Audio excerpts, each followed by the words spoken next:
Hello, folks. I hope you are entering our Zoom room here. I can't see you right now, but I'm hoping you can see and hear me. I'm Jamal Rossi. I'm incredibly honored to serve as the Dean of the Eastman School of Music and really pleased to be able to welcome you today. We're so excited and grateful that you're sharing your time with us. Um, at Eastman, we recently uh, celebrated our centennial, which was a great time of looking back at the last 100 years and things that were accomplished in the last 100 years. But we also spent a lot of time thinking about the future.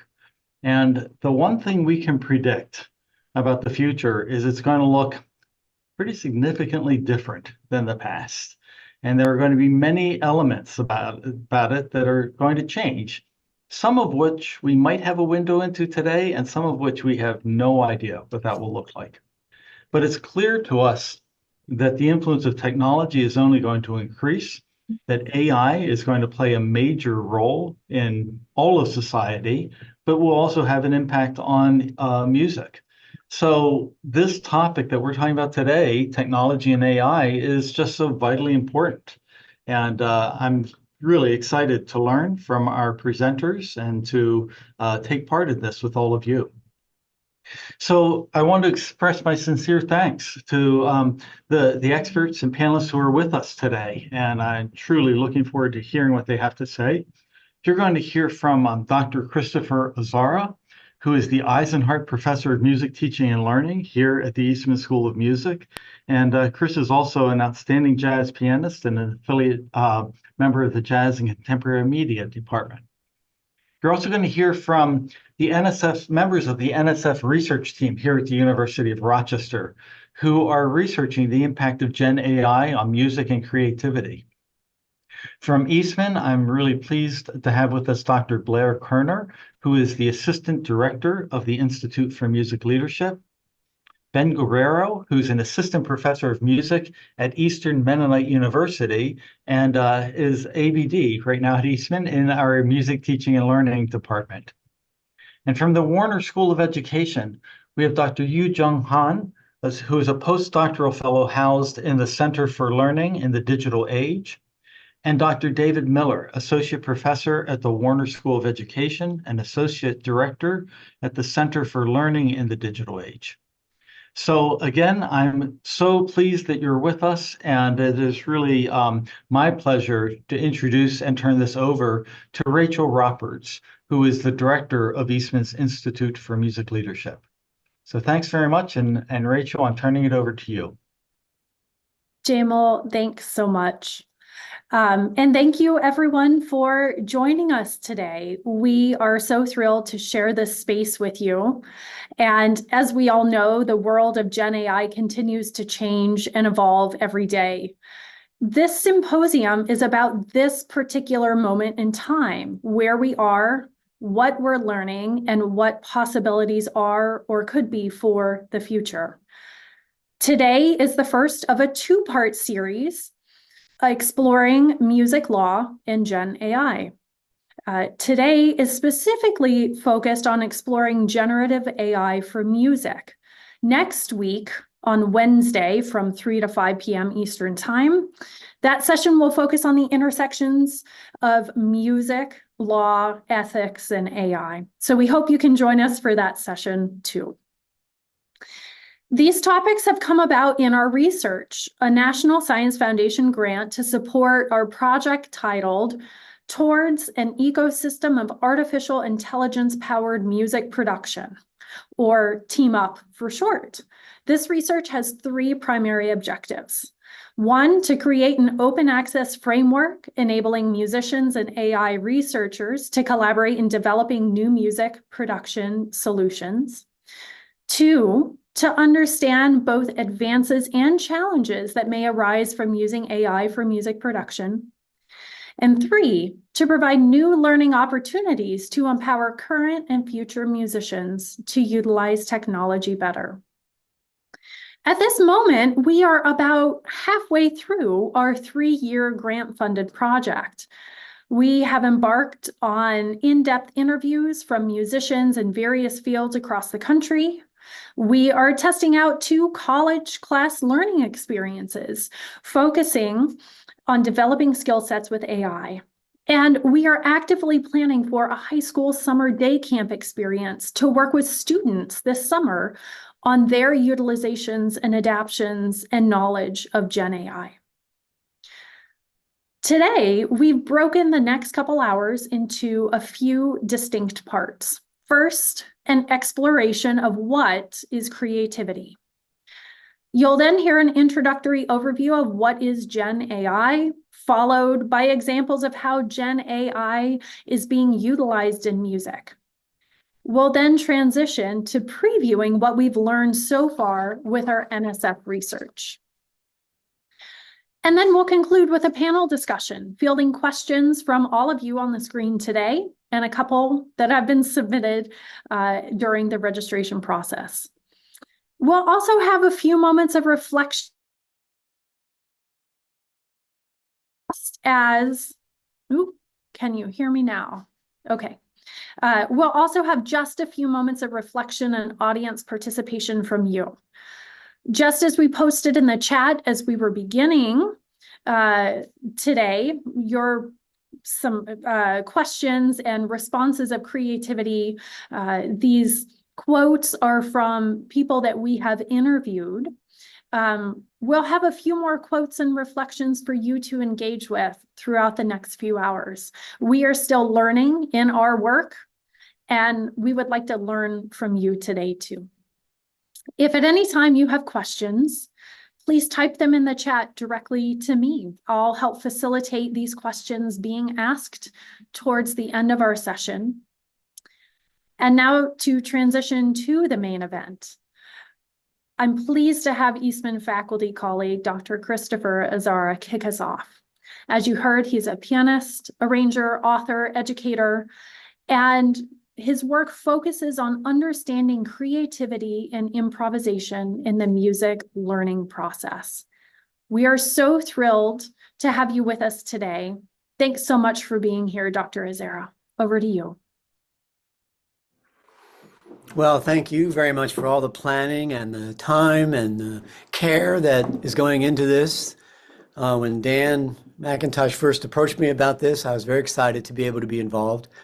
And essentially my kickoff will speak for around 20 to 30 minutes about sort of the context for this in the learning process and the idea generally about the importance of creativity, and then a little more specifically to my work with improvisation, just as an example of how important creativity is to learning, and maybe a contrast between what our goals are. When it comes to learning, having an idea of making comparisons and thinking about having some kind of relationship with creativity is really central to what's going on. So what I've done is put together a few slides that I can show if I share my screen. I'll also give you some musical examples along the way. And I hope it just helps to get the conversation started with this important topic. So I think what I need to do is I'll go here and I'm going to share my screen, which for a second will take a second. So I'll share, and then there are some slides that we can go through. Also, I think in Zoom, it might be helpful for me because I'm going to play some examples for you, and I've set it up so you can see the keyboard. And so I'll go into settings, and you can watch me do my magic here. And so that when I do show my keyboard, you'll be able to see my fingers. So let's think about for a second, as we interact as musicians and folks that are creating music, that you might think of these as aspects of what we're doing, vocabularies, to make sort of that analogy of listening, creating and improvising, or you might consider that area just the importance of oral tradition, learning by ear, and understanding that learning to read and write, it's essential that we have a context for this idea of learning by ear and creating and improvising. And this idea of analysis comes as a result of reflecting on that in a way that's meaningful. In music education in general, that could mean anybody from a beginner to a music school student. Many times, folks may be analyzing things, but not necessarily able to create and improvise. And when you compare that to language, it would be like knowing the rules of grammar, but not being able to speak with anybody. So one way to think about all of this could be the spontaneity of improvisation and the reflection of composition have a very important role in expressing ourselves. What do we think? What do we feel about these ideas that we're engaging in? And so it's important to interact, to begin to have a comfort with anticipating and predicting familiar and unfamiliar music. In language, you can predict the next word I'm going to say before I say it, because you have learned how the language works and can anticipate what might come next. You're able to group sounds into meaningful chunks, and in music in particular, but also in poetry and other works of art, we're reusing material. We're developing motives and creating interactions that are based on that. And then importantly, we can compare. Same, is it not the same? And those are essential to the process. And I was thinking about this past week, about what are the opposite of those four categories of words. That would be dangerous. The opposite of interacting, of anticipating and predicting, of grouping. So the opposite of grouping, for example, would be maybe fragmentation, not being able to make comparisons, keeping in mind that we learn what something is by what it isn't. And these are fundamental to our process for not only creating music, but just learning in general. My interest in improvisation has to do with the spontaneous expression of ideas in music. And having said that, there's an element of improvisation in everything we do in life. When we compose music, as we get ideas, we're sort of improvisational in that context. But there's an element of reflection when we read and write that is temporarily different. So in time, you can travel in time when you compose.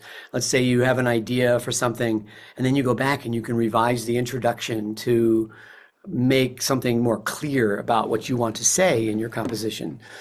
In improvisation, it's more in the moment, so that if you wanted to revise anything, you'd have to probably say, excuse me, I'd like to revise that, or wait until the next gig to play something that would be revised. And while you're thinking about this on a spontaneous level, right now, if you're paying attention to me, you are improvising in a way, because you're listening and responding, and you have ideas, and you're able to interact that way, even if right now you're not immediately expressing yourself. So it is a conversation, and it's important to have an interaction and be present and in the moment. And I think that's one of the best things to remember about an improvisational mindset, is that we are present in the moment and we are making choices as we connect with each other. The reflection piece I mentioned earlier comes as we are learning and developing, and as we compose and read and start to think about how we're expressing ourselves and refining that. That's an important aspect of our learning. We're tapping into our imagination, and as creative musicians, it requires grit, it requires some tenacity for the learning.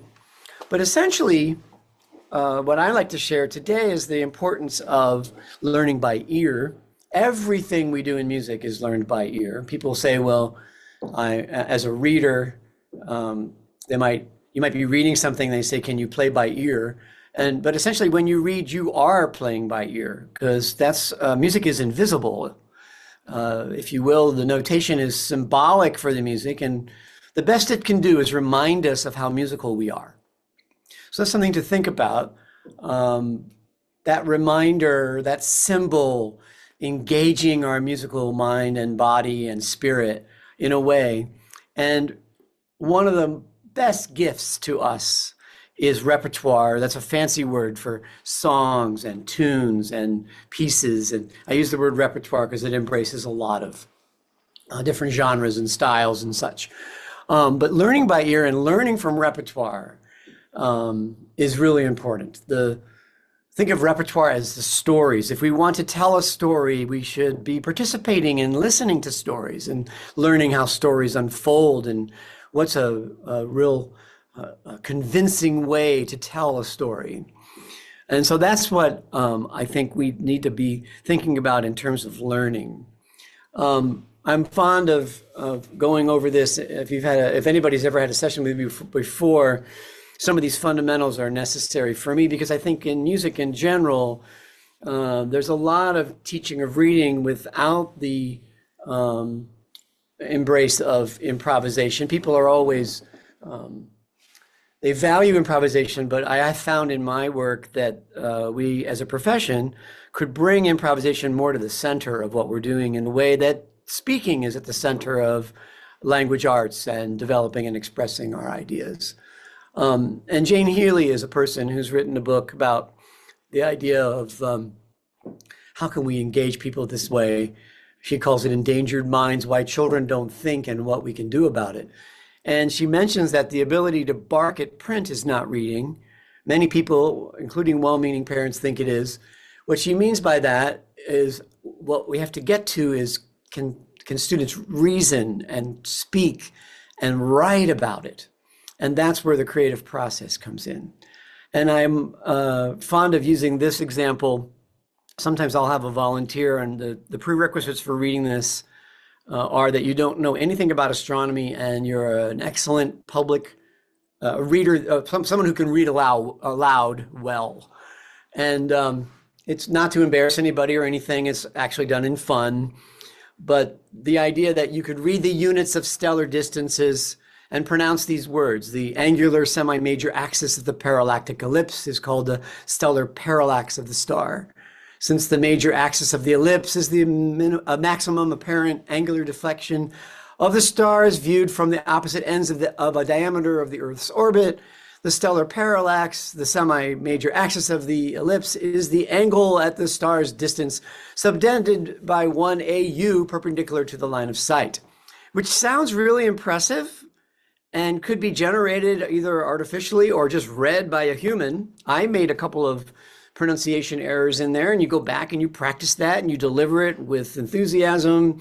It sounds convincing, but I may not know anything about this topic unless I actually engage in conversations about how you measure the distance between stars. So it's I think, a good way to make comparisons to the musical examples I'm going to give you momentarily. There's a lot of text on this slide. I apologize for that, but there's a story that is told in Phaedrus. And I think this quote is at the beginning of a Neil Postman book called Technopoly, which I recommend. But essentially what it gets down to is that there's an excitement around the invention of technology and the idea of letters even being technology. And Socrates' response to it is in more bold here. Your invention will produce forgetfulness in the souls of those who have learned it through lack of practice at using their memory, as though reliance on writing, they are reminded from the outside by alien marks, not from within. And that to me resonates with me, the idea of having it happen coming from within themselves, by themselves. So the person who has invented technology has discovered an elixir, not of memory, but of reminding. And I said that earlier about reading and reading music, how it can remind us of how musical we are. To your students, you give an appearance of wisdom, but not the reality of it. And thanks to you, they will hear many things without being taught them, and they will appear to know much, when for the most part, they don't know anything. And they will be difficult to get along with because they have acquired the appearance of wisdom instead of wisdom itself. So we can take this in context, because when technology is a tool, that's a level that I think folks and even creatures, animals, we have a dimension of our ability to interact with each other using tools. But if it gets much beyond that, there's a a concern about the intrinsic and the internal learning of that. And so we need context. And so I'm about to make some ideas musically, but before I did, I think for those of you who don't have as much of a musical background, this will help. We need to put the content into context. So in language, that would mean that you'd have context for the ABCs, and in music, you would have context. There's a G in language. There's also a G in music, right? The question is, which G? And we'll get back to the musical example. I'm sitting at my piano here. So G could be the G in go, which sounds with the go sound, and it could be the goat, and it could be in ghost. So now GH is participating, and it still sounds ghost, goat, ghost. But then GH can be in a word like cough. And so that's off. OUGH can be in a word like though. So that's O. And OUGH can be in a word like through and bow. And bow could be bow, but bow could also be bow, and bow could be bow. So there's a lot of context necessary. It would help to be able to speak the language you're reading, so you would have context for all the different sounds we're reading. And the idea is that your mind can explode and give birth to all kinds of other ideas, so that when an author writes something, or when you use AI or use some kind of technology, that you're still engaged and you're giving birth to all kinds of ideas. Virginia Woolf says that in A Room of One's Own. So improvisation to me comes to the center, because again, if you think of improvisation as a mindset, as the power of improvisation in life, Stephen Nachmanovich has a book called Free Play, The Power of Improvisation in Life and in the Arts. And this idea of improvising as being able to make choices spontaneously and in the moment as we go through our ideas and our daily interactions. That musical thought is important, and both divergent and convergent thinking interact with each other as we are learning. And I bring it back to these sort of categories of learning. But if I were to switch over to my keyboard, I'll show you, for example, in Zoom, I can go here, and I think if I go like this and I use, oops, that's the wrong one. If I use the I'll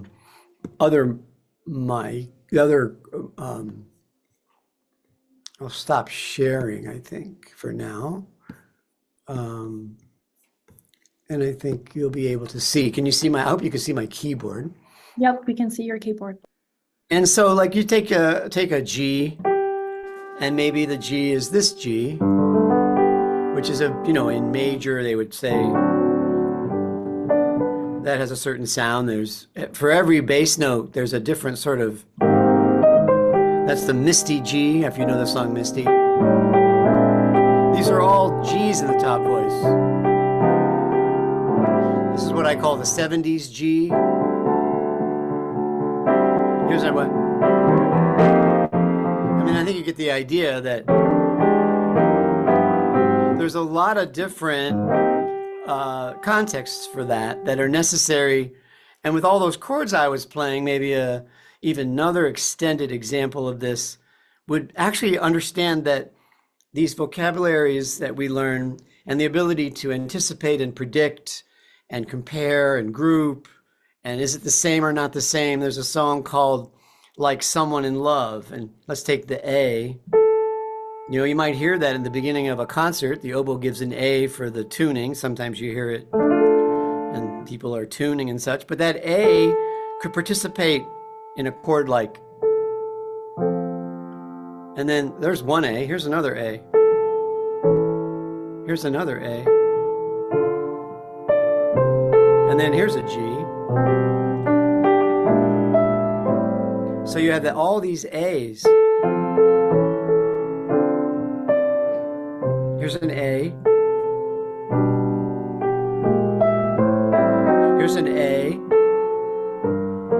So the idea of having some kind of note needs this other awareness. And the song I'm playing for you provides the story that I'm talking about. It's a context for it. And I mean, it's not just in any one particular genre. Berg, his violin concerto, there's an A in his tone row. The tone row for that is this. There's an A that participates, but there's an A in that tone row. So the idea is to really have an understanding of how this works contextually. And that's where the creative learning comes into play. The idea that folks can, let me share the screen again. Let's see, I think I'm doing well here. That folks can interact and anticipate and group and compare and interact this way. And the idea of yes-anding, that's more of a theater explanation. In comedy, people will talk about anding an idea so that they can keep a scene going when they're doing a sketch or an improvisational interaction. The idea of including what we've learned and the songs that we've learned or the repertoire that we know, and then transcending that with our own creativity. That the idea is, I want to create a string quartet. And you might ask yourself, well, has anybody ever written a string quartet? Yes, you want to understand those string quartets, that's including, and then transcend with your own creativity. So here is a model that I think about, practically speaking, that you develop your musicianship from learning stories, from acquiring some idea of patterns and progressions, which is vocabulary. You use your intuition because you have a sense of what you'd like to say, and you tap into that intuition. It all comes back to your intuition. You have some kind of reason involved. You want to have some discipline around how am I going to get better at this? So that would involve reason. And 3 and 4 play with each other because eventually you'd like everything to come back to your intuition as you're developing your sense of understanding through the analysis and the reason. You want to reflect on what you're learning through reading and writing, and you want to get involved with other musical parts and learning the solos or other parts of the score that provide exemplars of how this works. And you think about, I have a video of somebody, if you've seen my TED Talk, which is a little bit older now. I did a Rochester TED Talk, and I have a video of a 2-year-old, and she's singing This Old Man. I might go like this just so you can see me, but the song, you know the song, it goes, this old man, you probably know this from, he played knick-knack on my drum with a knick-knack, paddywhack, give a dog a bone, this old man came rolling home. Something that simple and beautiful because it has all the ingredients you need for learning music. And so this video represents, if I push play, I'm hoping that we can hear it. Go ahead, sing it. Bum, bum, bum. Go ahead. No. No. Do da da. Da ba da ba bum. Da da da da da. Da da da da da. Da da da. Da da da do. Do. Love me. Me. So do. Right. Me so do. Me so do. Should we have for? Okay, now please sing This Old Man. You just did it in tune in E flat. No. This da ba bum. No no no. No, no, no.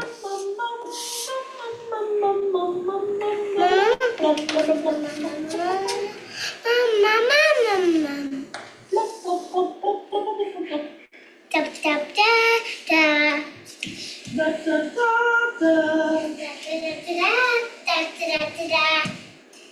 Da da da da. Bum bum bum bum bum bum bum bum.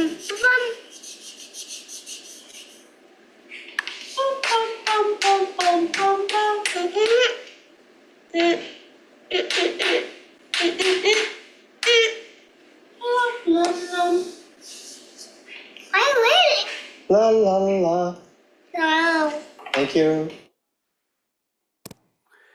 So that's very telling because the idea of all of these elements of what we're learning is important. And you'll notice, I think I'll switch back to stop the share for a second because it's very personal to say what I'm going to say. The idea of, you notice her development. One of the most important things that 2-year-olds learn to say is again and no. Again means they need to hear it again so they can learn it, and no means I want to be independent. And so she said no, and then she said, she's messing with me a little bit. She says me, because she knows the correct do, but she just is making fun. It's enjoyable. And then she sings so do, so there you go. And she moves into this improvisational conversation and, you know, does these compositional, improvisational things of making phrases longer. They call it augmentation. Making them smaller would be diminution. There's a lot of things going on in her interaction at 2 years old that are wonderful and part of what make us human. And this is what I mean when I'm describing these skills. So if I play something that, I'm going to share my screen again.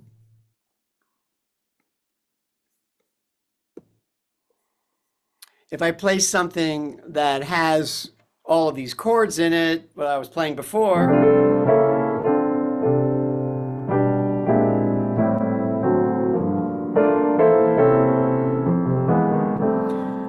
it should have the same spirit of interaction and creativity and anticipation and resolution and grouping and comparing.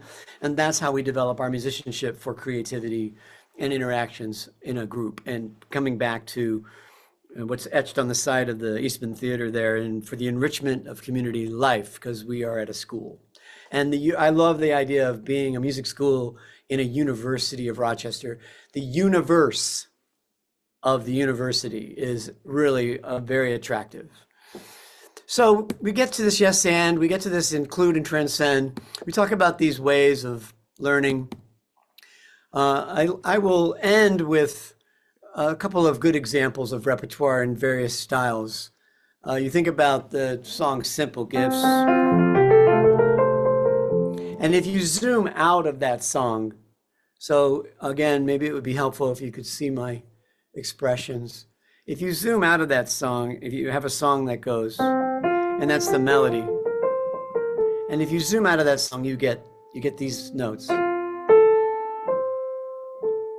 And then it goes to this. And if you zoom out even farther in your understanding, you get these notes. They're called the roots of chords. And you get this one. And then you rock back to this one. It's a very pendular feeling in this song. That goes here. And you have, and then you have this. And you can embellish notes in between. And that tension and release that's provided by that provides this musical interaction.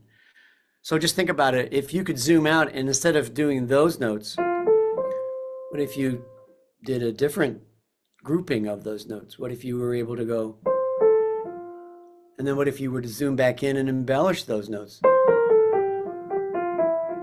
You're starting to create your own interaction with that piece of music and improvise and create. You could maybe write it down in a way that is meaningful and reflects your understanding. Oops, I don't want to do that. I want to do share screen. Sorry for that. So let's go over here and think about how somebody did do that. Wrote a piece called Appalachian Spring, and this is the melody and the bass line for that tune. It's in a different key here, but I found the sketch that Aaron Copland uses. This here, Simple Gifts, written in a typeface, is what he's basically essentially dealing with. He's calling it the shaker melody. And, you know, the idea, the gift to be simple.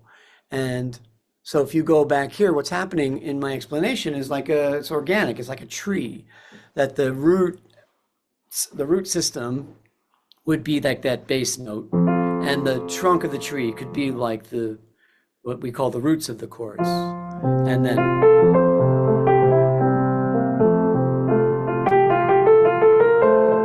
So I can make something else like.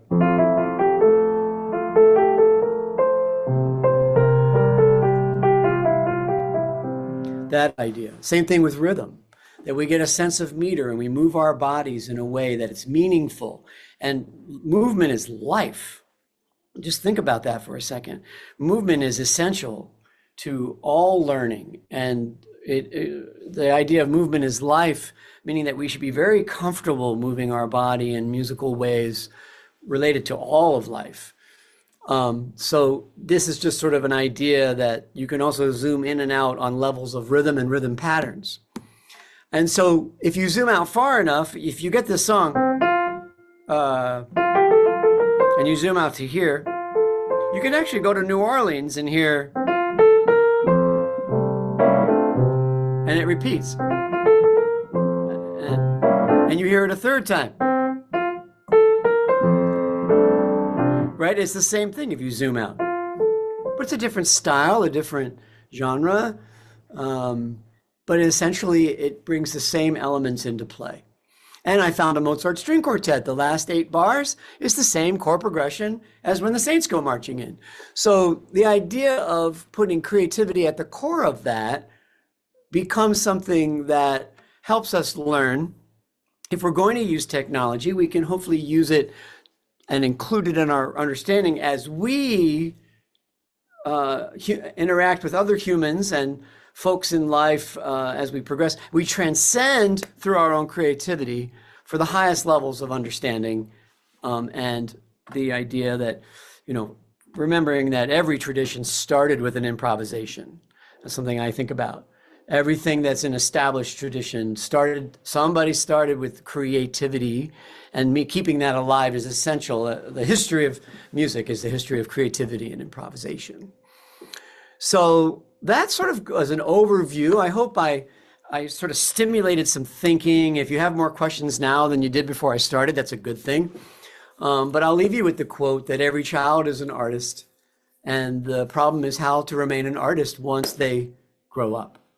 And keeping that in mind, I'll come over here and stop the share and see. Hopefully I was able, doing this on Zoom, it's wonderful because we're reaching a lot of people. At the same time, it would be great to feel some feedback. I'm hoping I'm getting some smiles and some nods as I go through all the things we've been thinking about. Were there any other things I might mention, Rachel? But we certainly welcome your feedback to any of that. I think this is such a great introduction. Thank you so much to just very simply yet meaningfully laying out what creativity at its core is. And I'm getting excited having listened to all of this, knowing what's to come and what we're trying to understand here, how creativity works with or is interacting with Gen AI. So before we transition on to the next piece, Yujong and Ben, I want to ask everyone to take a moment to reflect just on what you heard from Dr. Azera, and I'm dropping in the chat a Jamboard. Hopefully many of you have been familiar with this, and if not, I'll walk you through it. It's very easy to use. But if you click on this link, it goes to a page, and I'm curious to hear from all of you, how do you define creativity? I would welcome you taking a minute or two, and you can add your comment over here on the left. You'll see this big circle with an arrow. The one right below it is a sticky note. If you click on that, a sticky note will pop up and you can type your thoughts and add it to this board. After what you've listened to, how do you define creativity? Taking just a minute. I just want to take a quick second before I mute my screen just to say thank you. And I'm hoping that I was able to get things started in a way that is exciting. And I know that I'm really enthusiastic about all the things that I've been presenting. But I most importantly want to thank you and and Dan and everybody involved in this project for inviting me to participate. Thank you very much. Well, thank you. And we likely will have questions at the end for you. So I appreciate you so much kicking us off for all of this. Yeah, it's my pleasure. So as I mute, I'm still here if you need me. Fantastic. Okay, thank you. Yeah, I appreciate seeing some thoughts come in on this Jamboard that we have together. So again, I'm resharing this link in the chat for those that have just joined us. If you could take a moment and share your thoughts. How do you define creativity? Combining things in new ways, contribution of original material, expression through exploration and organization. Awesome.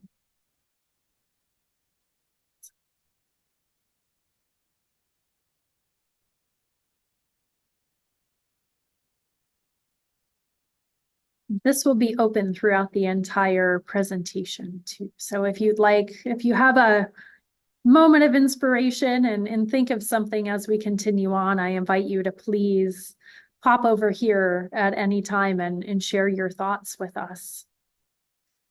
And after you've contributed to this board, I would invite you to scroll over to page 2. So that's at the top of your screen. You'll see the arrows. I want to transition us to thinking about AI. Now, we've understood creativity at its core.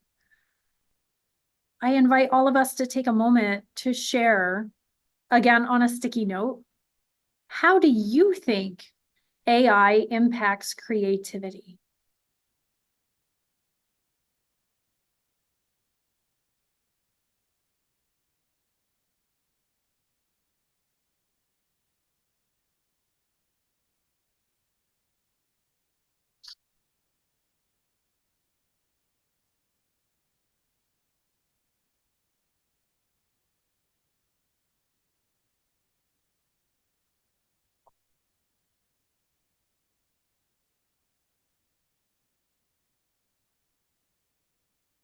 It muddies it.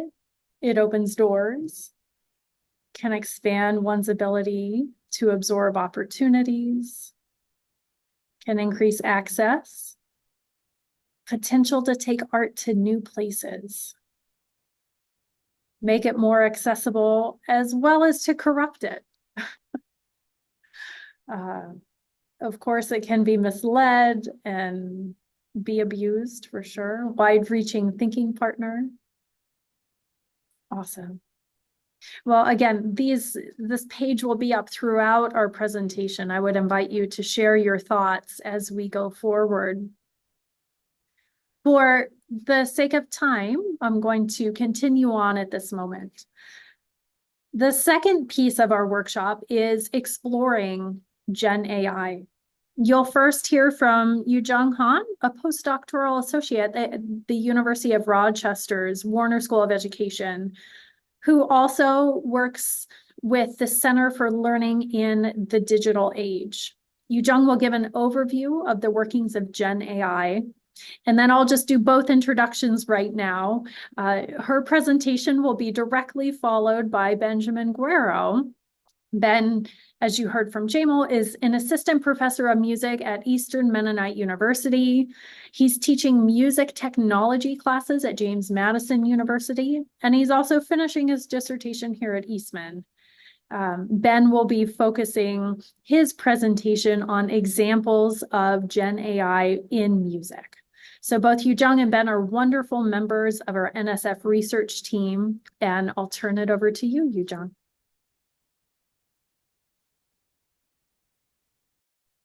Thank you so much, Rachel. Can everybody see my slide well? Yes. And nobody's looking at my presenter's note, right? Correct. Only your slides. Fantastic. Yay. Okay, thank you so much. And hello, everyone. It's my great pleasure to be able to share this presentation with you today. And as Rachel said, we are about to jump into the realm of Gen AI. And Before we explore Gen AI with music with Ben, let us quickly take a look at an overview of Gen AI and examine how people are using Gen AI tools for creating multimodal content. So first, I'll talk about introduction of Gen AI, and I will share some representative Gen AI tools and how people are using them, responding to them. And for the sake of time, I will be mainly focusing on image generation and video generation. I'll leave all the music related generation to Ben. And then I will briefly mention the motivation behind people's use of generative AI for content creation. So you just had a great session with Dr. Azara about creativity in music. And I'm not a musician, but I majored in English literature during my undergraduate studies.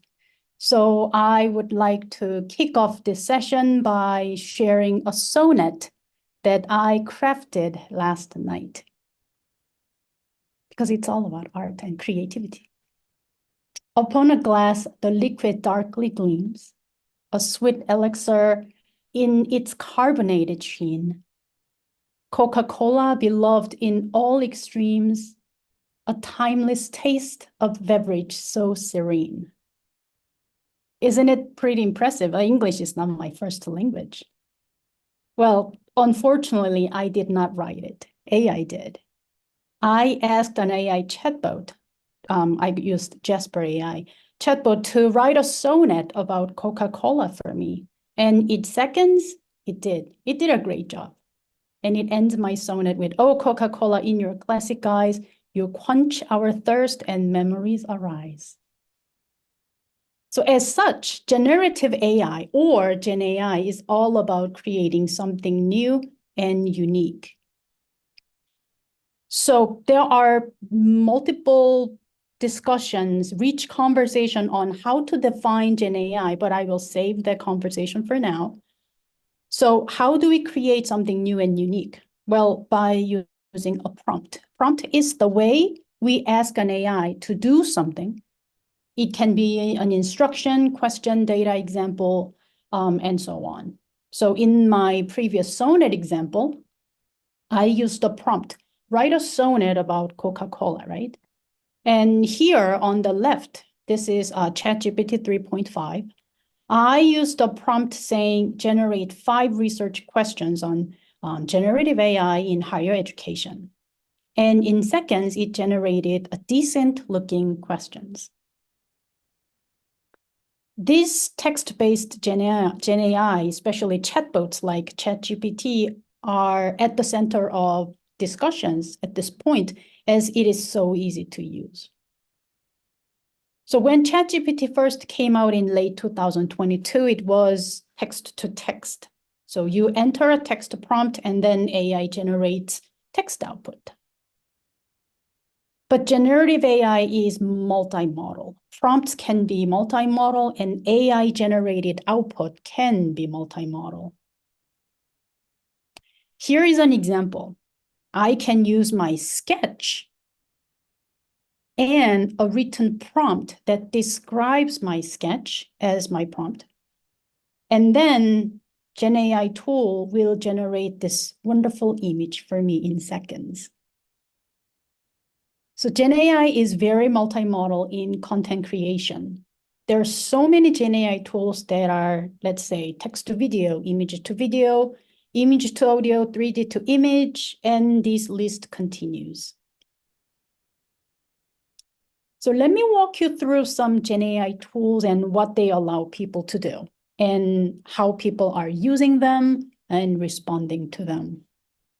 And mainly by focusing on image and video generation.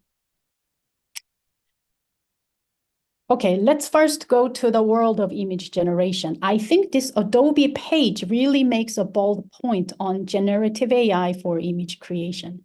Everyone can create with AI, dream it, type it, and create it. So many people are now generating images from their text prompt. If you use a prompt friendly dragon emerging from a stormy sea, then you will soon get illustrations. In many cases, you will get more than one so that you can choose what you like. Using this technology, people are working on really interesting images and sharing them on the internet. On the internet, now you can see AI generate images that people enjoy to create and share. For example, here is an image generated by AI, a dog practicing taekwondo, a type of martial arts. Very cute, right?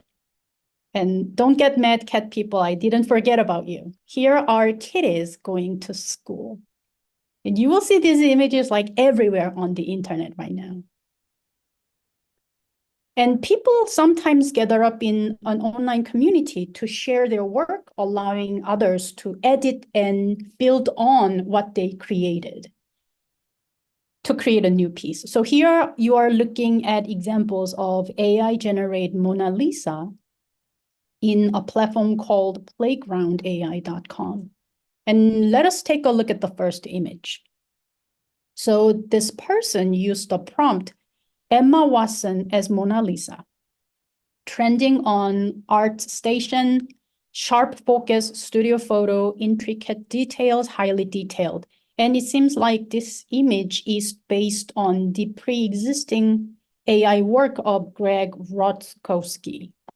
So if you look at the bottom, you can choose Remix, which will take you to the preset of this person, how this person generated this image. And then you can maybe revise, edit the prompt, maybe add more settings. No, I want this more to be oil painting or digital art printing, so you can change the settings. So based on this artwork, you can create something new.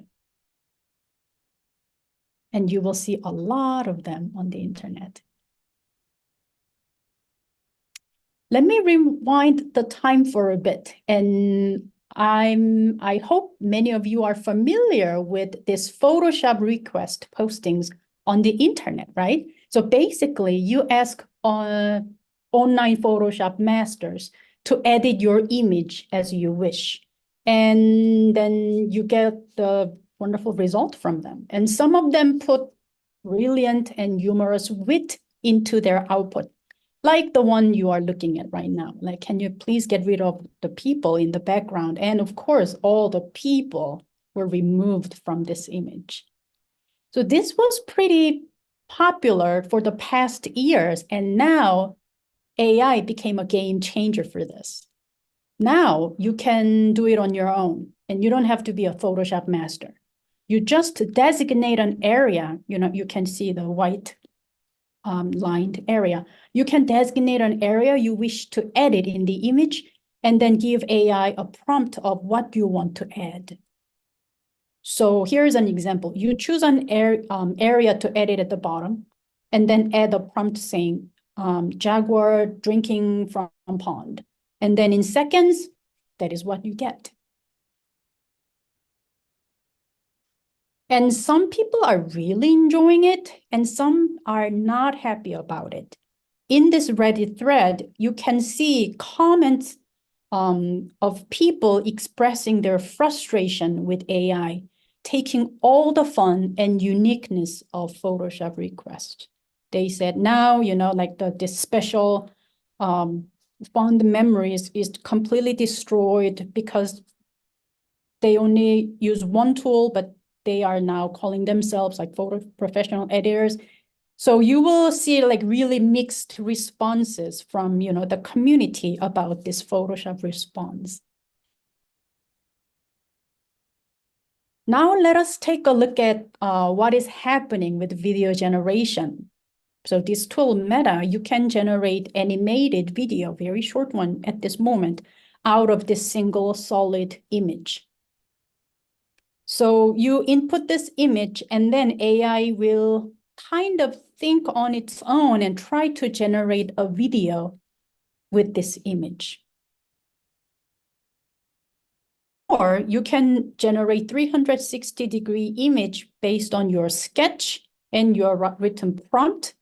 maybe you can upload it to your virtual reality background.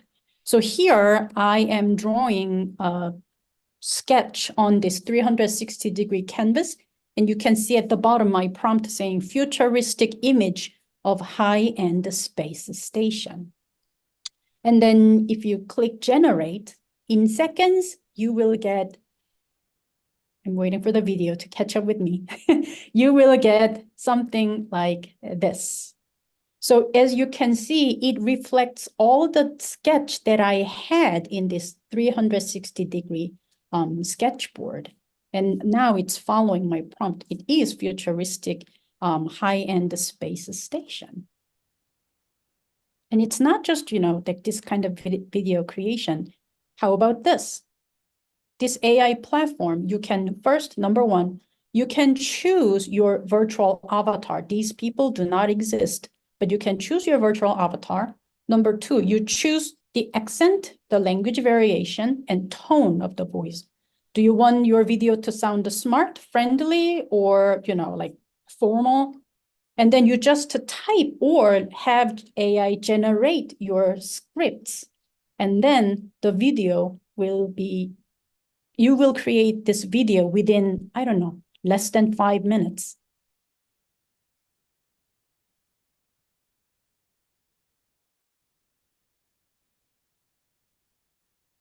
Hello, everyone. Welcome to our exciting undergraduate course that explores the fascinating world of generative AI and its implications for education. This course is designed to provide you with a So the script and all these AI avatar, I generated this video within 5 minutes without any previous backgrounds or expertise.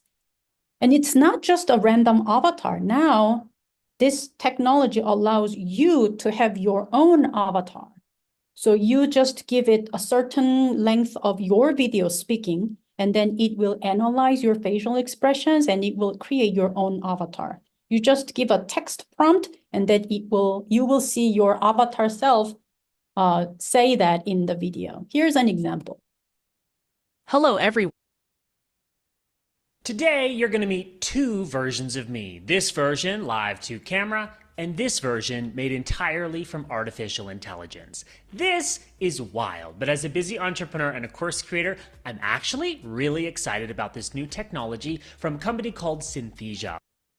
And I would like to point out that this technology, this video is already from last year. In GenAI world, it's already ancient technology. The newer versions of these kind of AI generated like avatar videos, way more advanced than this. So using this kind of, let's say, deepfake technology, GenAI is now allowing people to have these videos based on another video prompt, right? So now you can see how deepfake works, and you can see how ill-minded people are misusing it for a very, very bad purposes. So let's stay alert for that. Okay, and then last year, this AI-generated video of the actor Will Smith eating spaghetti went viral on the internet. This video is generated by a Reddit user by using GenAI. And it went viral because it's so weird, it's so not natural, right? And even Will Smith himself just parodied himself like recently. I think it came out like last month or this month. And then keep this video quality in mind. Let's see what happened this year. I think in less than 2 weeks, OpenAI, the creator of ChatGPT, announced the next level video generator called Sora. According to them, our text to video models, Sora can generate videos up to 1 minute for now, while maintaining visual quality and adherence to the user's prompt. So here is an example.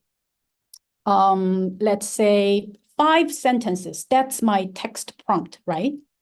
A stylish woman walks down a Tokyo street filled with warm, glowing neon and animated cities signage. She wears a black leather jacket, a long red dress, and a black boots, and carries a black purse. She wears sunglasses and red lipstick. She walks confidently and casually. The street is damp and reflective, creating a mirror effect of the colorful lights.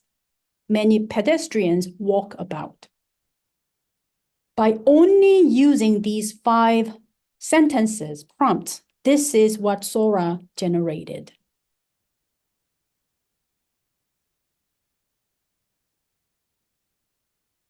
I think my jaw really dropped when I saw it. You can see there are some hallucinations still. The guy walking on the left side, he or she wearing 2 bags, which is quite unnatural. And soon you will see a person walking without their head. But, it's really a tiny little hallucination. Look at the reflections on the puddles on the road, right? And the consistency of people in the background. So just by using 5-sentence prompt, this is what AI can generate. Look at the reflections on her sunglasses. Or, there are other examples on Sora website, and seriously, my jaw dropped. Too bad for, 3D modeling artists or engineers who spent years, to build this expertise, because it will be really frustrating if I were them, to see this. So there are, again, mixed responses, especially from the professional video editors. So you can see, just changed forever. It will change global economy forever, because they are thinking about what people can do and will do by using these kinds of technology. And now it's just 1 minute length, and it's the very first kind of prototype. It's not even open to public yet. But think about how technology will evolve. Think about how video quality shifted and evolved from 2023, Will Smith eating spaghetti, to this woman walking in the street of Tokyo.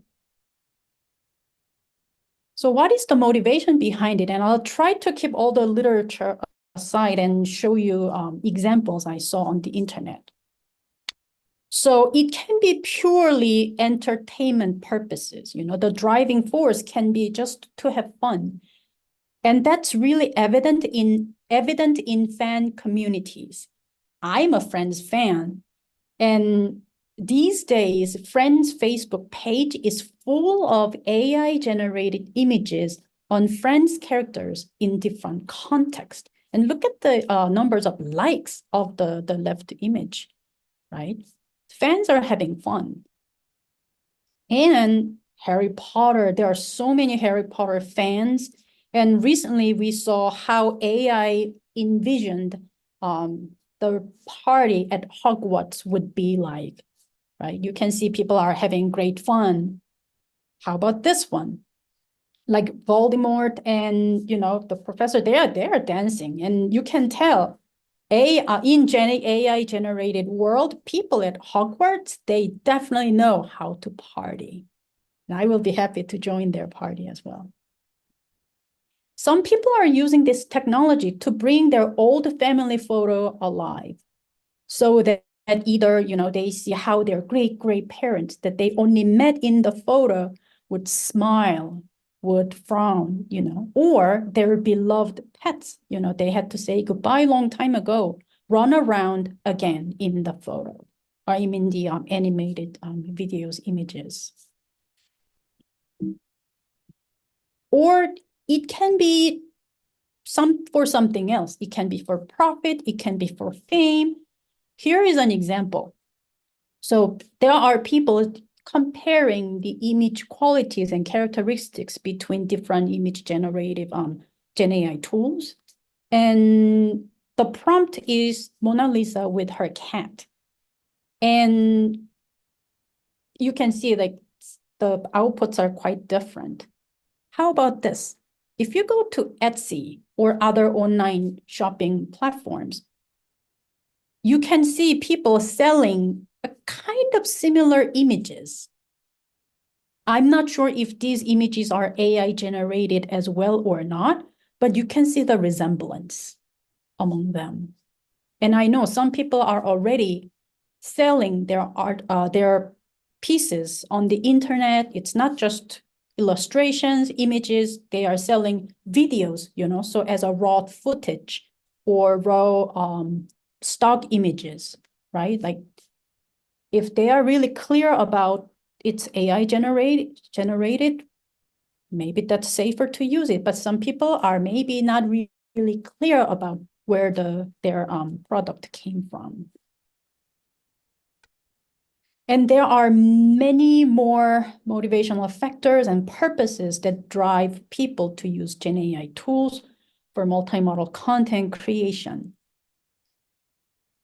One thing is for sure, AI is allowing people to materialize their imaginations, ideas, thoughts into a specific output, tangible output in seconds, and continuously playing with it.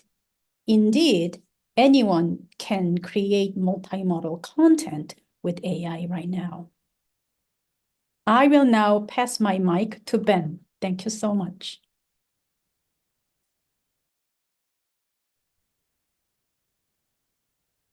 Thank you for that, Joe. I'm now going to talk about AI and music. Ben, just a quick introduction. Can you check your microphone? Can you hear me now? Yes, thanks. Okay, thanks for that. I had to just move it a little bit closer to me. Okay, so I'm going to share my screen.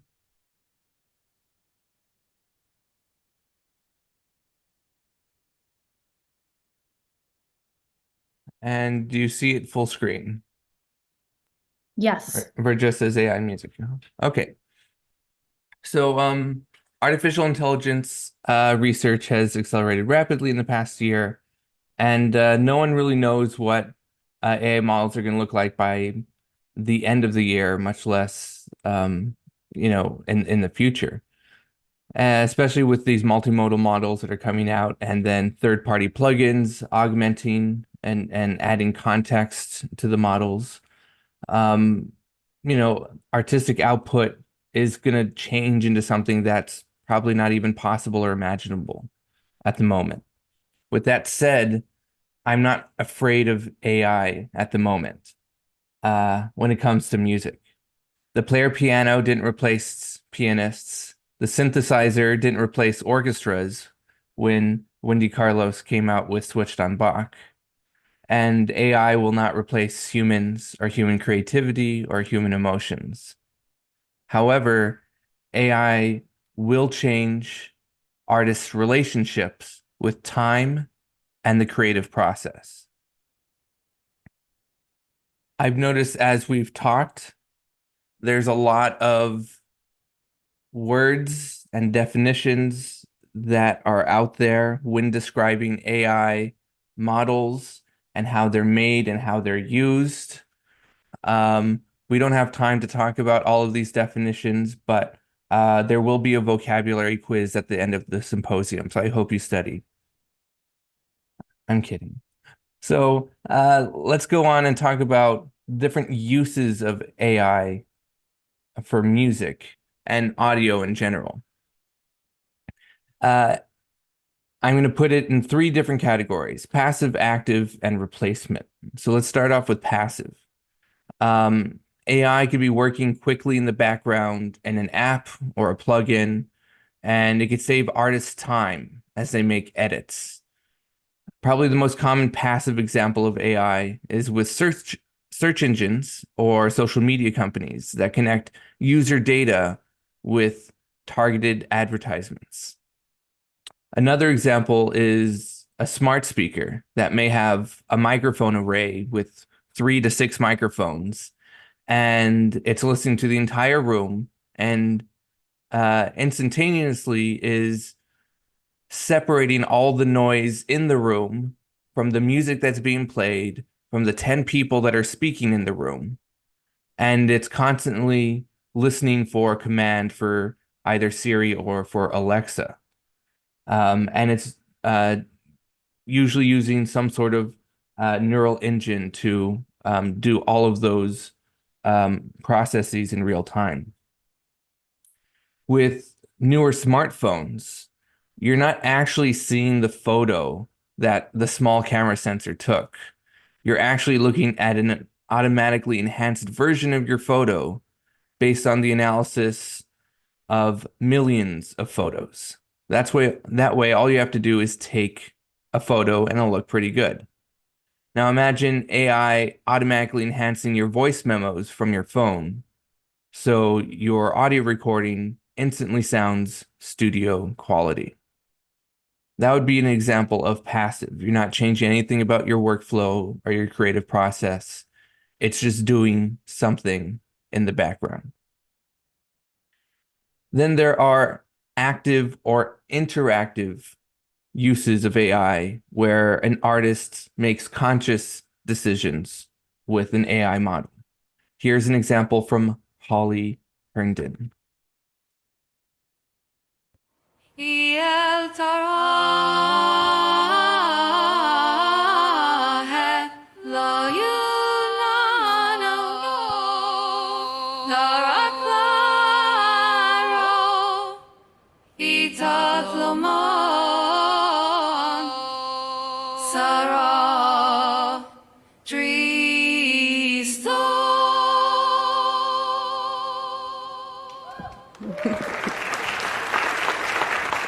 Hi, my name's Holly and I'm an artist. That was my voice, but I didn't sing that clip. I trained an AI on my own voice, and now she can sing anything in multiple languages. Her name is Holly Plus, and you just heard her perform El Cant de la Sabila, which is a traditional song arranged by Maria Arnal in Catalan, not a language that I speak, and not a vocal tradition that I've trained in. Those melismatic runs are really difficult to hit. So if you watch the rest of Holly's TED Talk, she gives more examples in different languages that she's able to sing into or type into her AI model. She's also made Holly Plus accessible to other people so that they can have her voice also sing in different languages. Another example of active or interactive uses of AI comes from There I Ruined It. Truck, jeans, beer, girl, creep, boots, truck, 10 legs, train, dog, beer, Dixie cup. Got a beer in my beer and a Chevy in my truck. Got a dog at the wheel, cut off jeans truck. Dirt road, back road, beer, moonlight, red, white, and blue, girl, Friday night. So the whole song is available on There I Ruined It, but Luke Bryan did not sing this song, even though it's his voice.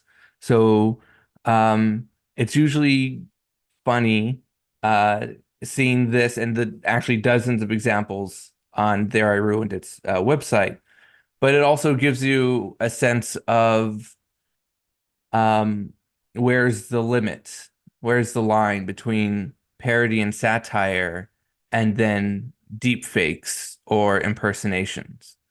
There was a great example of a Taylor Swift song, and it was only online for 2 weeks before Universal Music Group made a copyright claim and brought down that and many other videos that There I Ruined It had on its website. So this is very much an ongoing conversation of what are the appropriate uses of AI tools and music. And then there are examples of replacement activities with music where there are no composers involved, no musicians involved, no music teachers or training involved. It's just a text prompt. So here's an example from about a year ago, something called Music GPT. The prompt is, I'm studying for a final exam in a coffee shop.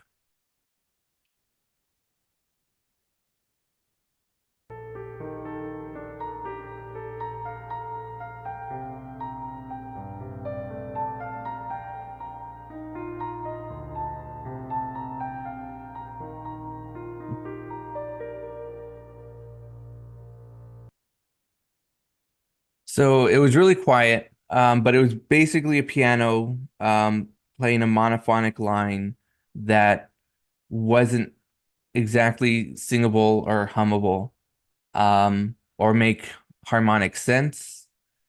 This is a particularly bad example because this was about a year ago. But I have another example from a couple weeks ago. And this is Music FX from Google's AI Test Kitchen. And these are the text prompts and the music that was auto-generated from these text prompts. So here's a few examples.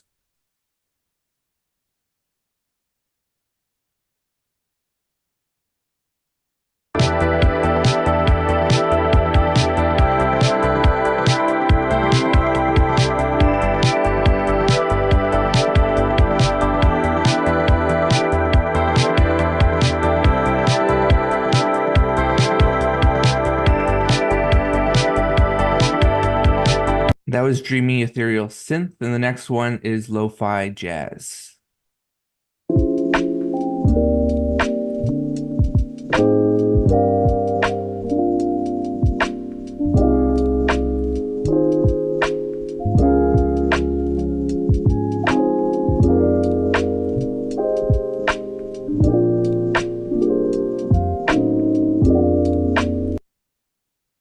So these are getting very advanced very quickly.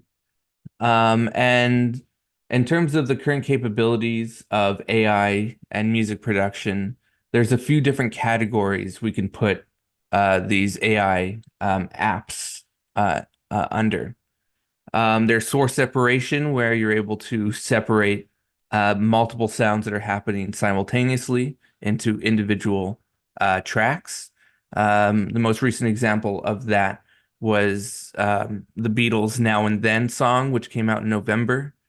A source separation model was used to get a demo from John Lennon and separate his voice from the original piano demo.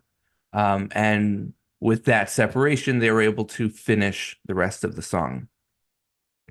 There's also plugins that will analyze your music and give you suggestions on how to improve the tone of it, automatically analysis of your voice, and then make your voice sound more produced.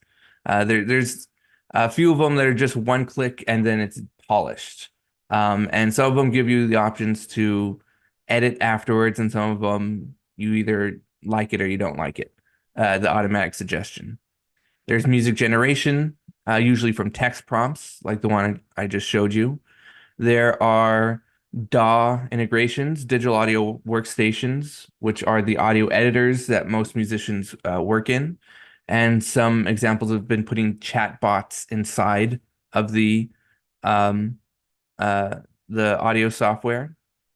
There's also audio samples, where you can do a text prompt and you'll instantly get a sample of a frog or sample of a drum, or any random thing, and you get that audio file that you can then use in your project.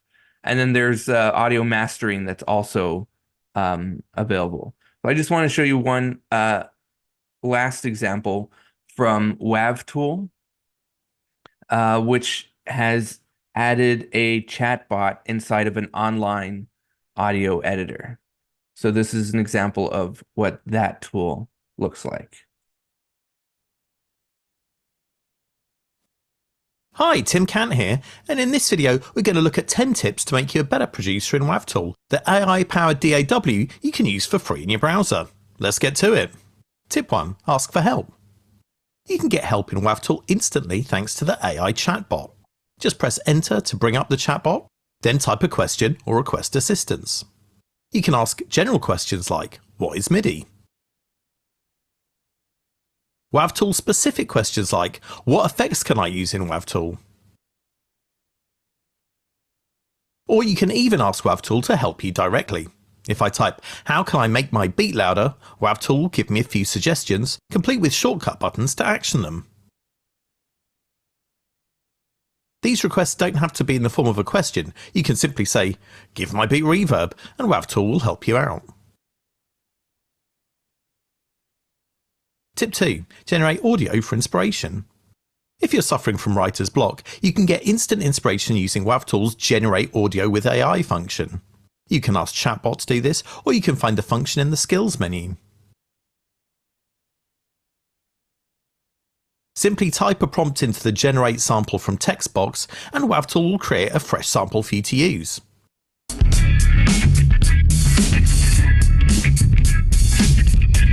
Not feeling it? Well, you can keep generating samples until you find something that works for you.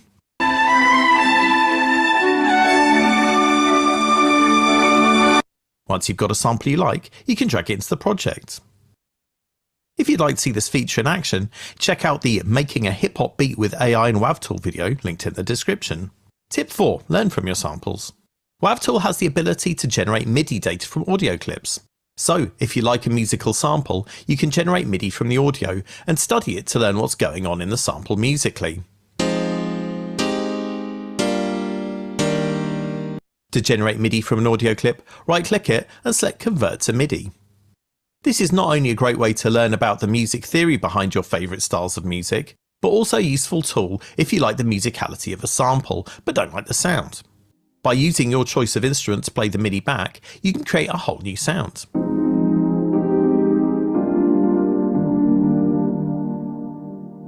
Tip 5. Help the composer. WavTool's Composer can help you by creating MIDI compositions from scratch. Check out the video Making Your First Track with AI and WavTool, linked in the description, to see this in action. The Composer will analyse the existing MIDI clips in your project to assist it making something appropriate. So, if you're using a musical audio sample, you can convert it to MIDI to help the composer. The MIDI track doesn't even need to be audible in the mix, just having the MIDI there is enough for the composer to get an idea of what kind of thing it should be generating for you.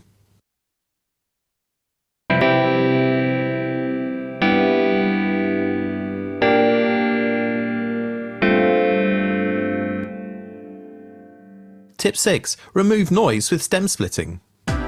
One of WavTool's most powerful features is the ability to split audio clips into stems.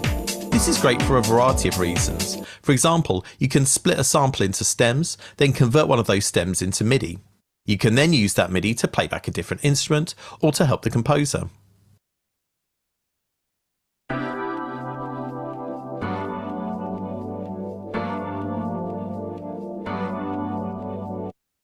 So that's just some of the examples of WavTool. It's very impressive what's happened in the past year, but I'm not necessarily condoning the use of any of these tools. I don't even know where I stand on some of this. But one thing I want to reiterate is that just as access to information does not equal knowledge, output from an AI model does not equal communication. Many times because these models are simply mimicking emotion, guessing the next word, or musical note. Now, if an artist uses AI as part of their creative process, then the possibilities are endless. And one last thing that I'm telling people about AI in music is embrace the paradigm shift with curiosity and skepticism. AI is not going away, so be curious to stay up to date with all the possibilities with AI, but also be skeptical because of things like deep fakes and hallucinations. Thank you.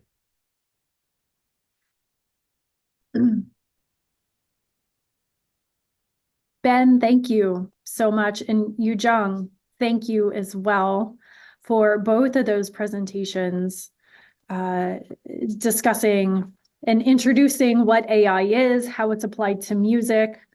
I invite everyone back to the Google Jamboard. And if you would scroll over to slide number 3. We are curious, after listening to this and reflecting on these presentations, what concerns you most about Gen AI and music? What is on your mind? And again, if you have just joined us using the Jamboard, click in, you can go over to slide number 3 on the top. And then over on the left, under the big circle with an arrow, is a sticky note. Just click on that and type your thoughts in, and it'll appear on the page. We would love to hear from you. What is on your mind about what concerns you have with Gen AI and music?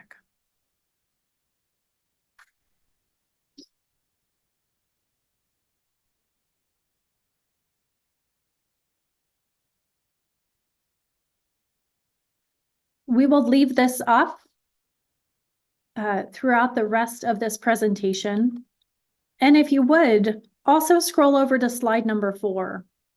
One of the difficulties we have had in our research is trying to figure out how musicians and artists identify themselves, because many of us wear multiple hats. There's not one that absorbs all.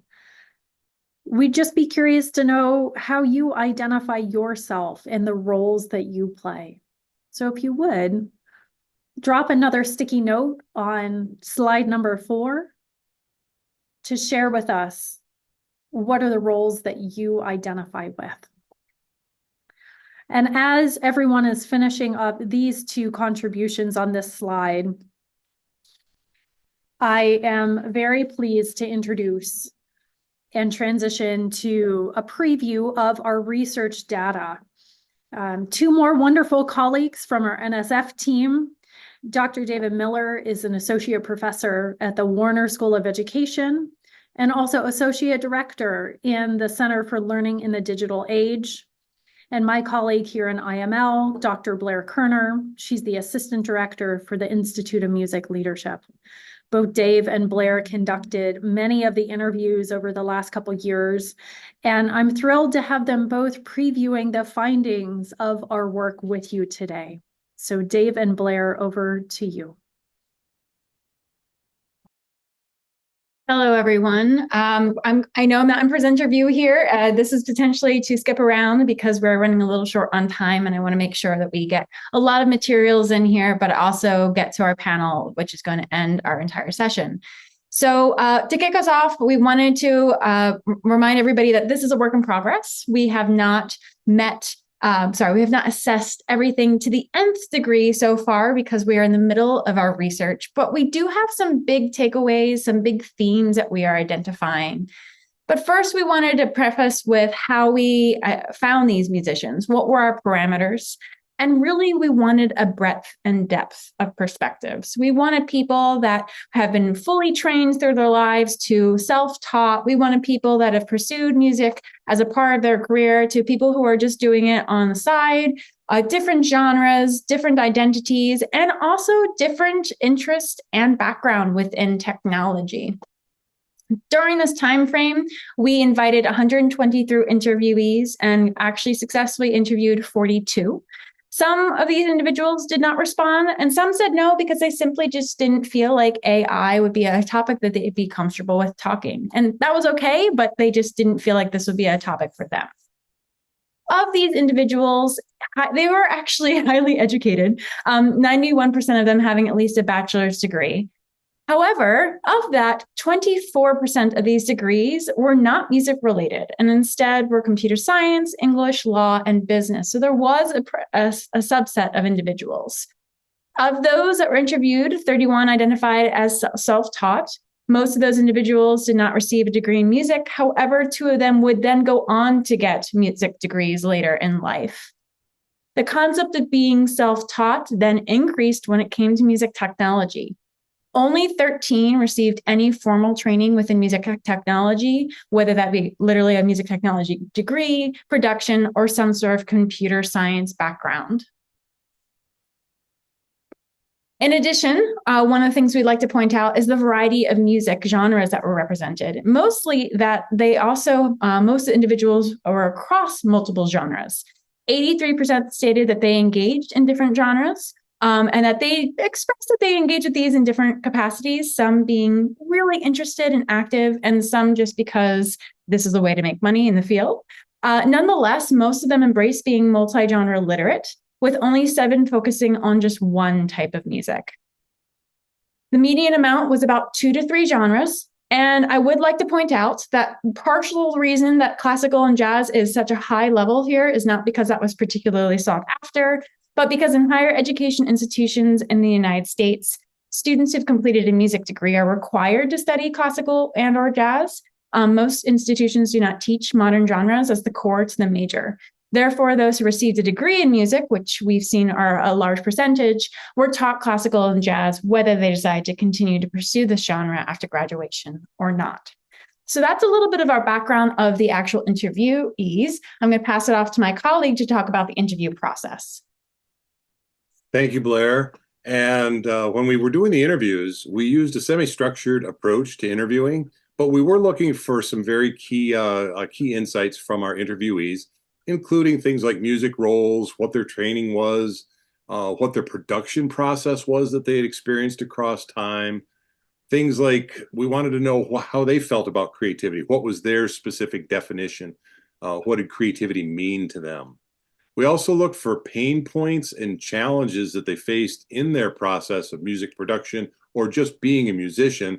What things challenged them along the way? Where did they experience pain and so forth?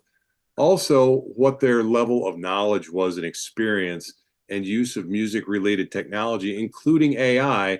And for the AI piece, we were very specific, asking, what did AI mean to you? And then expanded that into asking about the ethics of AI, where did they see challenges, where did they see the industry going, and so forth.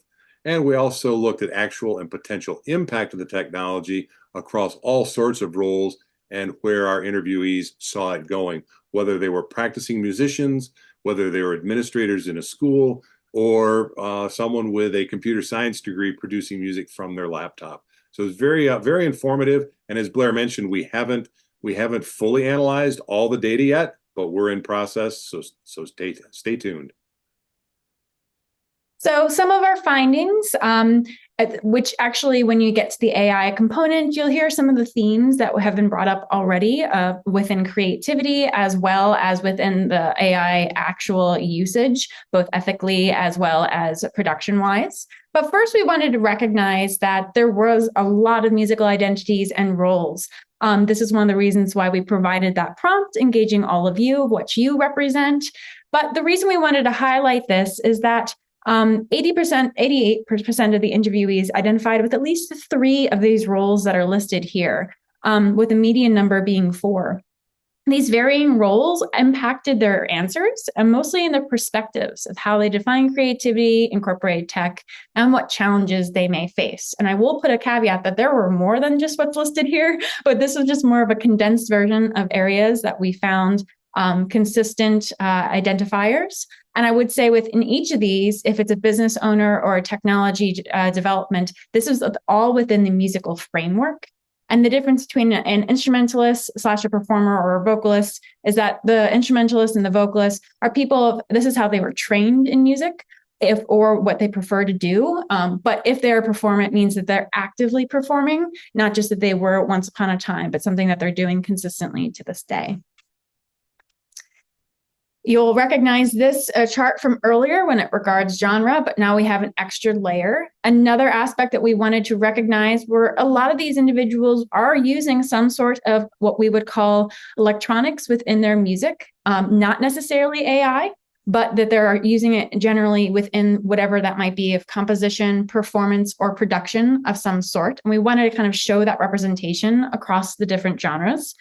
And I will say that what we meant by electronics, it doesn't mean that it's literally an electrical instrument, but this could be actually replacing music altogether, replacing instruments altogether by doing pre-composed sounds, by having things already pre-produced and then overlapping them internally, or even coding things heavily within their works.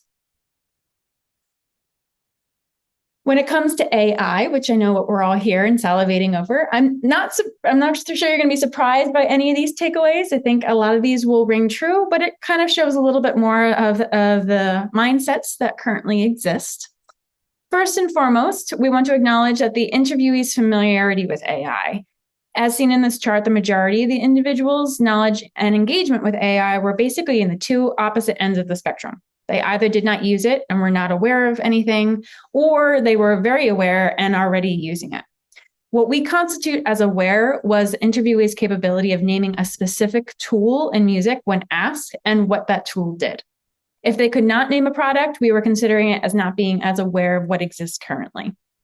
In addition, for those that use AI, there is a spectrum of individuals, those who just started to dabble in it, to those who are actually building tools right now within AI for music. Despite the various level of knowledge and usage, all musicians had opinions and ideas on how AI could impact the music field. And these fell into 5 general categories, which we'll dive into briefly. The top 2 were the concept of creation of music and the general concept of creativity, which has been the theme of today. For creating music, this generally fell into 3 categories that people reference: performing, composing, or producing music. Within these areas of music, interviewees demonstrated that AI could replace, amplify, and transform for better or for worse, which brings back to what Ben was talking about. When asked if using AI was creative, however, based on their prior definition of what creativity was, people usually fell into 2 categories. It either limits creativity or expands creativity for musicians. However, there were some outliers that basically said that AI isn't creative at all and didn't even consider it relevant for the creative process. The next 2 related categories are jobs and also music education, now and in the future. For jobs, as suspected, some interviewees were concerned that AI can replace musicians or greatly shift the job market.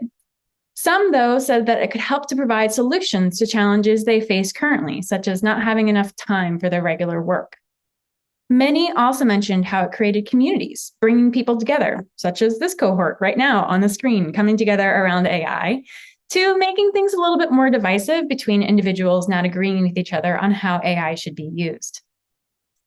They also brought up a concept of how AI could impact the level of musicianship in the professional field. Yu Zheng mentioned this with some of the Instagram and chat spaces discussion boards of people saying that professionals are now considering themselves editors by just being able to use one tool. Well, we're starting to potentially see that within the music field as well. It can make it more accessible, but what does it mean to be a musician? Do you need to know theory? Do you need to be able to play an instrument? And that brings us over to education. The first thing, as mentioned, is that it levels the playing field by making music more accessible, but it also means that things may be a little bit more hard to identify, and we'll get to that in a little bit later, of what does it mean to be a musician? What does it mean to have musical background? And therefore, how do we teach it? How do we assess it? And then there's the ethics, which was starting to hit a little bit on the prior slide as well. Interviewees, some had really, really strong concerns around this, and others were just kind of scratching the surface, but here were the themes that we saw. First was the concept of accessibility, and this went actually in both directions. Some thought it was more affordable if it's open access, but as was mentioned, some people still don't even have internet or technology, so it's still prohibitive in some capacities. Also, how is AI programmed, and is its database representing a wide variety of individuals and being inclusive? Also, there's the legal issues, which we'll be talking about next week, and exploitation of artists who are already underpaid. In that sense, as mentioned by Ben, AI is not also fully developed yet, and is still making mistakes, as we've seen a few things that were a little wonky before, and it's not perfect just yet. But it also brings the question, what is real? If it can imitate voices and styles of people, how do we know what's original or what was just made up? Needless to say, there is quite a few ideas that we've uncovered with this research, but we're still at the reviewing stage. So we're going to dive a little bit deeper and to see where are people swayed in this particular area and what information can we provide to the public. At this point, I'm going to pass it off to my colleague to talk about our next steps.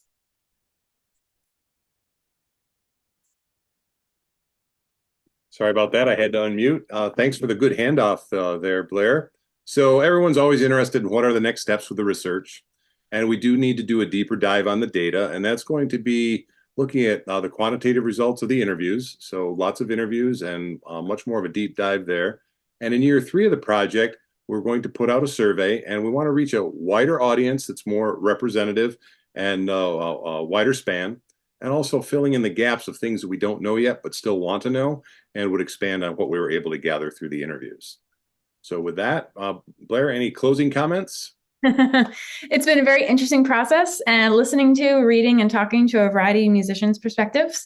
And I'm curious to see where it's going to go as we continue to gather more insight from a wider variety. And I will say that everybody here, now that we have your information, the survey will be sent out, and we would highly encourage anyone who would like to participate to do so and share it with others.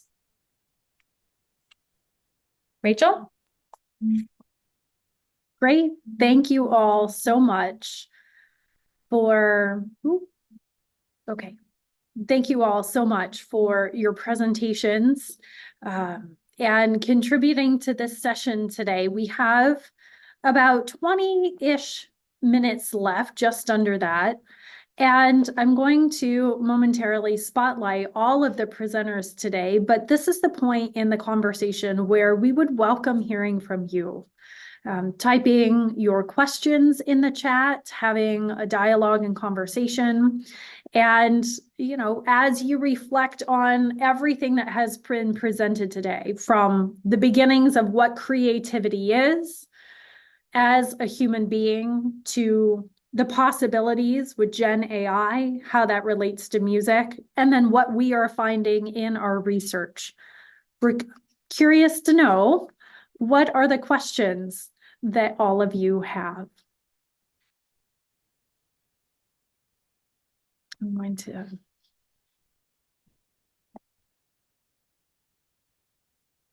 anyone. Feel free to message me directly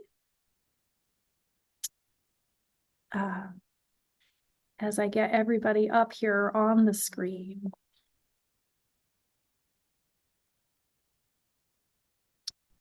Add a pin, and where's you, John? That's the last one that I need, I think. I think she fell off momentarily.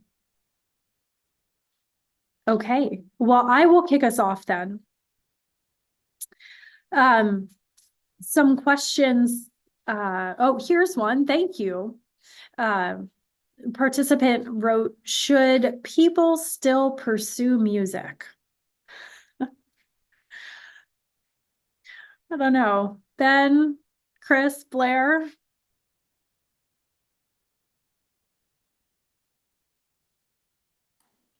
What, can they repeat the question? Should people still pursue music? Of course. Yes. I mean, the short answer is yes. It has to do with in my mind, the most immediate answer is that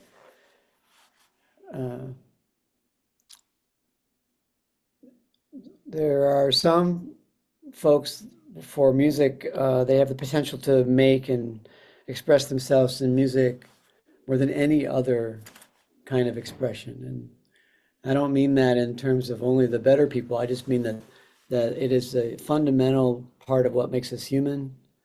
And pursuing music for our own growth and development is key, not only personally, but also in terms of community and engagement with each other, as we navigate our relationships. But the short answer is yes. I'd like to add to that.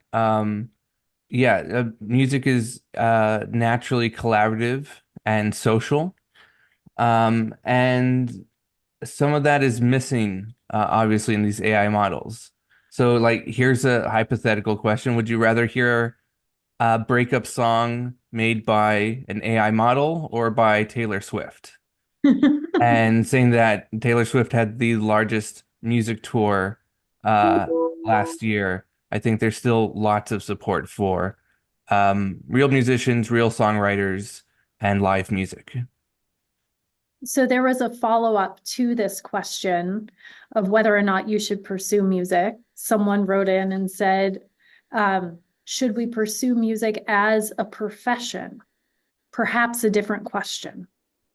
And then there's another one that follows, but I'll ask that since it's the same line. Short answer, yes.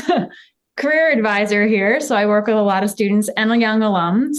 100%, right? There will always be a need for music and musicians and people who appreciate music or understand it from a variety of different perspectives. And the biggest thing is just like we're reviewing right now with this grant, it's about the future of work, the future of workers, and the future of the education for that process. Just like any other field and just like the history of music, things are just constantly evolving and changing. I think what happens with the stress and the tension that occurs is when we put blinders on and try to live in a past generation and not go up with what's happening. Now, that doesn't mean embracing AI. It just means being aware of it, what it can and can't do, its limitations. But also knowing what's out there in the field currently and recognizing that the world is always going to be constantly shifting and changing. So it doesn't mean to completely ignore it. It just means to acknowledge that there might be a shift that needs to be made or that the profession is going to shift. And sometimes that's quicker and sometimes that's slower. And it just depends on what you want to do and what is happening in the field currently.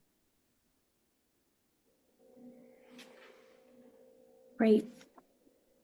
So another question that has been contributed in the chat. Do we know how many music AI sites exist or what's most used? And do people who generate music through AI own the right to their music? That gets tricky. I have one list and of what's commercially available, and there's probably 20, 25 or so on that list. But when you look at the research side, there are hundreds of AI music models out there. You need to know a little bit of computer programming to get the model working, but it is constantly evolving and independently being researched around the world. So things are moving very quickly. And even that Google example I gave earlier, it was renamed twice last year. So even a link that I had 6 months ago isn't even working, or it's taking you to somewhere else altogether. So it is difficult to keep up with it, but soon I can see it be ubiquitous everywhere in every music and digital creation software out there. We have another question that has been sent in specific for Dr. Azura. How do you value the different improvisations generated by human beings and AI? In terms of value, I suppose I would need more clarity, but I think that the idea is interactive expression. So one of the more fundamental aspects of creativity through improvisation is the in-the-moment interaction and the spontaneous responses of folks, much like conversation, but specific to music in the sense that you're able to express yourself in a meaningful and convincing way, and then you have folks that are in the same universe of what you're doing, whether it be a band or a listener. Because when people listen, they're improvising. That goes to some more broader definition of improvisation. But right now, people are listening to my language, they're improvising. When you listen to a performance, you're improvising because you're responding in the moment. Now, when you have the skill to respond to it with music, that is, to me, something that's fundamental. And it goes back to the original question of being able to express yourself and what you're feeling and thinking. It isn't always language. It is, there are things people say in music they can't say any other way. So I hope that gets to the question, because the question of value, I would probably need some more clarity about, but I think that I'm trying to address what I think is being asked. Mm-hmm. Thank you for that. Any other takers who on the panel who would like to respond or offer some insights to that question? I like thinking in the hypothetical or what is possible, and because it's usually gives you this scenario where you have to analyze something that is probably around the corner. So imagine you can have an AI model that has analyzed all of Chick Corea's or Herbie Hancock's solos, and then you can trade fours in a jam session while you're practicing. Would that be valuable interaction for you as a musician? I don't think that technology exists now, but with the pace of things right now, I think that is entirely possible. And so we have to think about things like authenticity and stealing people's entire instruments or their musical voice, much like how voice actors are going to be losing their jobs. So the Hollywood strike that happened last year, everyone got some sort of defense except for voice actors in video games, because they're the ones that kind of were the first on the chopping block, because you have this generative AI model that will be able to replace all the virtual characters in a video game and respond in a way where a pre-recorded voice actor would not be able to respond in real time. And so, yeah, we just have to think of the pros and cons of each one of these scenarios. Yeah, I also think to add to that, a lot of my responses come from a standpoint of teaching and learning and music education in the broadest sense. You think about the Latin root of the word educate, it means to lead out. So music from within and the learning of that is key, I think, to my contribution to some of these answers or some of the questions as I respond to them, and how, in the sense that the technology is a tool, going back to what I had originally said this morning, or not this morning, but well, maybe Mountain Time it was this morning, but earlier in our session, we want to consider that as the context. Even the idea of notation for music and the piano and the saxophone, the bassoon, the drums, those are tools. They're ways that we can express what we are feeling and understanding and internalizing from within, an extension of our mind, body, and spirit. So that's sort of the context for how I'm thinking about some of these questions. One other question that has come in: what kinds of skill sets are industry professionals expecting the next generations of musicians and professionals to embrace and have skill sets with in order to work in a field using Gen AI?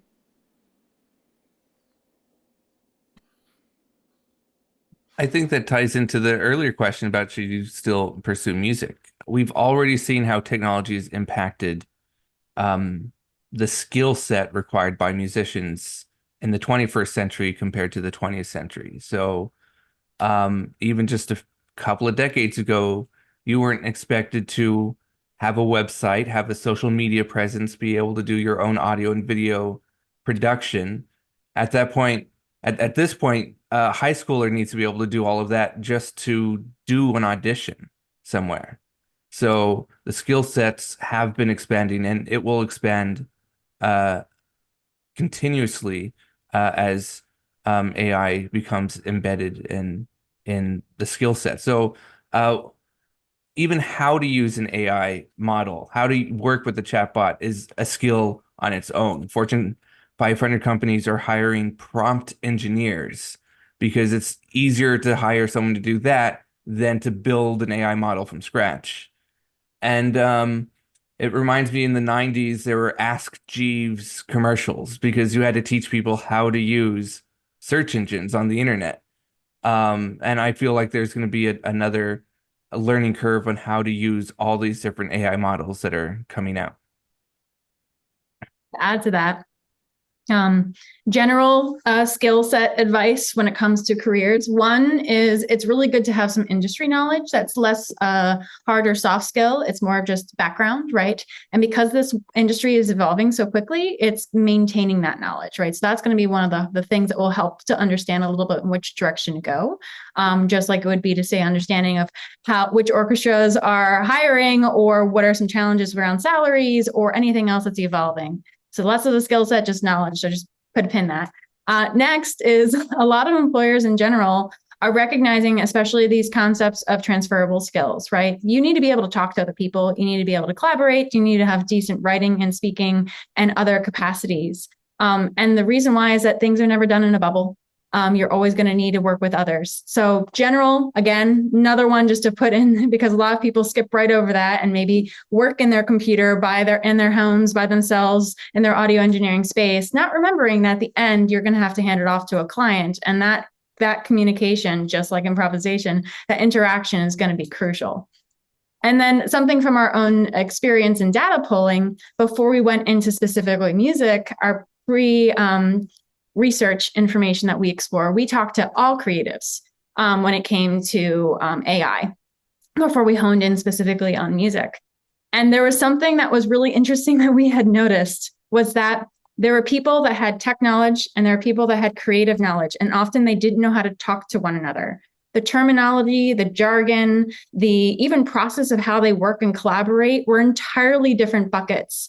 So being able to cross that bridge, whether that's because you have training, you've pursued that, you're able to work with others, is really crucial, because in order to be able to develop that, you might not have all of the skills, because there's always going to be a team. And so there's always going to be someone that's just a little bit more proficient in coding, and then maybe the musician who is really just naturally gifted. But what are those skills that you can kind of cross blend and connect with each other? Because that was actually the biggest tension between teams, or even the barriers that they had to face, or challenges they had to face to get past a product creation or process creation, was just being able to get on the same page. So understanding what you want out of this and understanding what you're interested in, and then maybe figuring out what you can bring to both worlds and bridge that gap, can be really, really useful, because sometimes we become so specialized in our own field that we then have difficulty working together. So one final question, being mindful of time. We have about 2 minutes left. A question for the musicians on the panel. Do you really acknowledge the creative abilities of AI at its current stage? To what extent and how?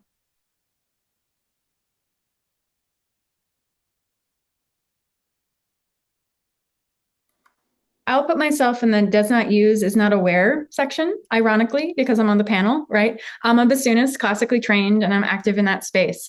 I'm just getting to the concept of maybe starting to play with foot pedals. So like anything with hooking up with AI is just beyond what I'm wanting to do. That being said, there's some really interesting curiosities out there. I appreciate the people who have the patience and are willing to explore. But that's just not something that is in my space. I'm just curious about it, but I don't see myself ever implementing it.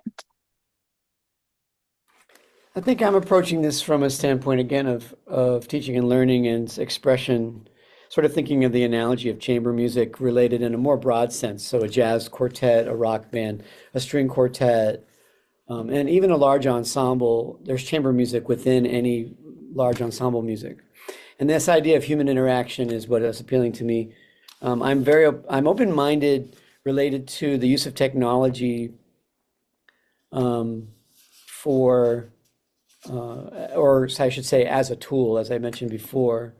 The bottom line, I guess, in my responses to things is how we can become more aware and be more in the moment of what's happening as we learn and grow. So words like growth, awareness, being in the moment, those are all things that sort of are informing my responses to things in terms of value. But I think in general, as a musician myself, I do a lot of improvised music. I also play in ensembles that don't require the time for an improvisational moment, but my improvisational skills are informing my understanding and awareness for what's happening. And I think that's what I'll always come back to as we have these conversations. On that note, Ben, if you have a 15-second answer, go for it. I was going to say, I'm more excited about the active and interactive uses of AI in music and less excited about the replacement uses of AI. But we've already been replacing people with technology. I'm a drummer. And so how many gigs have I lost because of a drum machine? We've already chosen not to have that interaction with other musicians. So I think we should be conscious about how we use technology and AI in the future. Thank you for that. And thank you to everybody here today who has joined us on the screen, taken some time out of your day. Thank you to Blair, Ben, Yu-Jung, Dave, and Chris. Thank you so much for your contributions on this panel and the work that we are actively engaged in doing. This will be posted online by Monday. We will send a link to everyone, and feel free to review it again or to share it with friends or colleagues or students who may be interested. We welcome you sharing this information out. Next week is part 2, next Wednesday, February 28th from 3 to 5 p.m. Eastern Standard Time. And we will be trying to connect the dots between everything that was presented today and where that stands in the ethics and legal terms of our world and how that meshes with AI and music. So thank you to everyone today. I appreciate the conversation and all of the presentations. We look forward to seeing you next week. Bye.